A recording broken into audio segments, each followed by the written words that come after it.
I also sold cocoa nibs I prepared myself, chocolate and coffee beans. These drinks were considered as wholesome alternatives to alcohol, which we as Quakers strongly disapproved. In my spare time, I experimented with preparations of cocoa beans and chocolate, which I could sell in the shop. Soon I had to rent a warehouse in nearby Crooked Lane, where I could manufacture these products on a larger scale.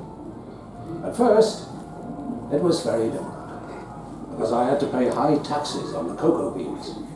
And then, on top of all that, I had to move out of Crooked Lane and into another factory, here in Bridge Street. That's when my brother Benjamin joined me, and together we formed Cadbury Brothers.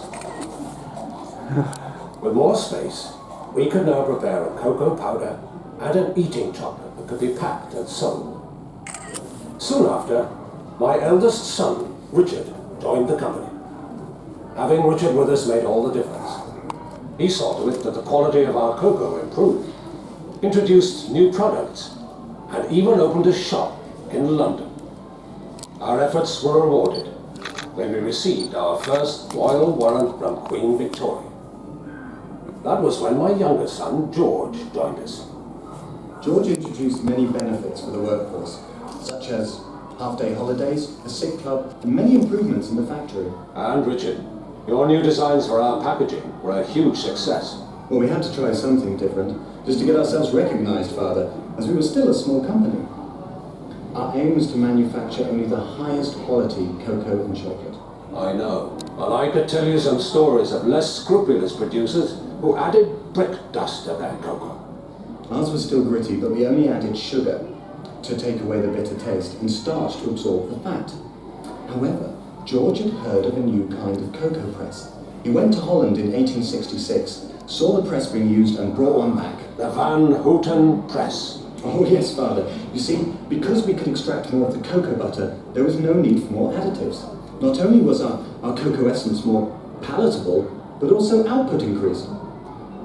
The Bridge Street factory was now too small to cope, and we had to expand somewhere else. For some time, George and I had shared the same vision to build our new factory in a garden setting, away from the smoke and grime of the city. We called our new factory Bourneville. We opened our new factory in 1879, and were faced with many more challenges as the size of our workforce increased. As the company prospered, we introduced bonuses, such as payment for output and punctuality, a 5.5-day week, pension schemes, works committees, training, and many other benefits. I sent my son George to Switzerland to find out how chocolate was made, using fresh milk. Soon after, Cadbury were able to manufacture chocolate with a much higher milk content that rivaled even the best Swiss products. That was when we launched our most important new brand. We called it Cadbury's Dairy Milk. It became so popular with its distinctive taste that sales exceeded all our best expectations. And within a short while, it had become our best-selling chocolate.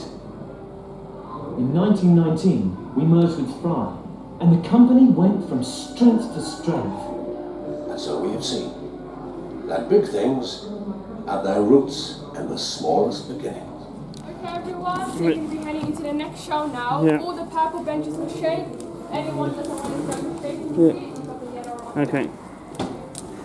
Okay. People with medical conditions that could be aggravated by a gut or sudden movement or spontaneous. Right, here comes the... that's the wheelchair bit. We'll go here, Hannah.